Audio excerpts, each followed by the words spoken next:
Hello everyone, welcome back to my channel. Hopefully you are all doing well and safe. Well, today I am gonna talk about the Education Minister of Australia given a statement about pilot plan and India, China and Nepal students. So let's start our video. The minister gave a statement that despite Australia's snap lockdown effort underway to launch student pilot plan, due to current situation of COVID, Australia has announced extended lockdown in cities such as Canberra, Sydney, Melbourne and Darwin due to uptick in COVID-19 cases. While there is no official time frame when pilot scheme has been started, Alan Tudge said effort is being undertaken to get pilot plan up and running to facilitate their return to Australia.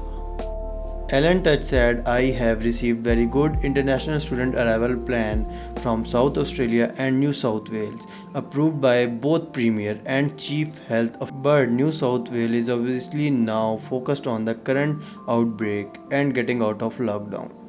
But in South Australia, the timing of arrival in South Australia will need to be worked out by the state government in consultation with federal agencies. Having spoken recently to South Australian Premier, I know they are still keen to get this going. Officer Ellendon said if our vaccination rate continue to increase, so too will our ability to welcome back international students.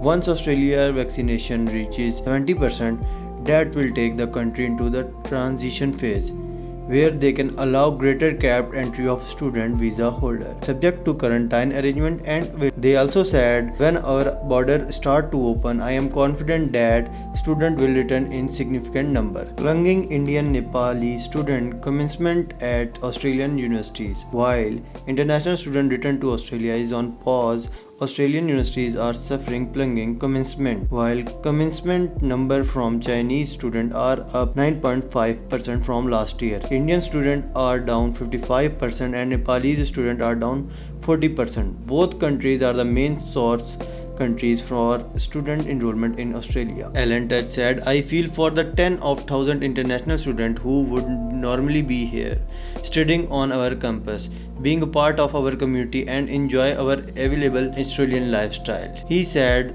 the majority of universities entered this calendar year in a relatively strong financial position.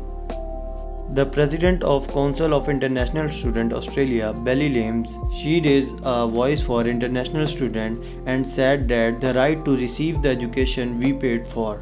She drive to empower international students in Australia has taken her as far as the UNESCO Youth Forum in Paris. The reporter asked her, what are your thoughts on travel restriction? Do you think the new pilot program will allow international students in Australia to return? She said the short answer is no, because we have been talking about this for a very long time.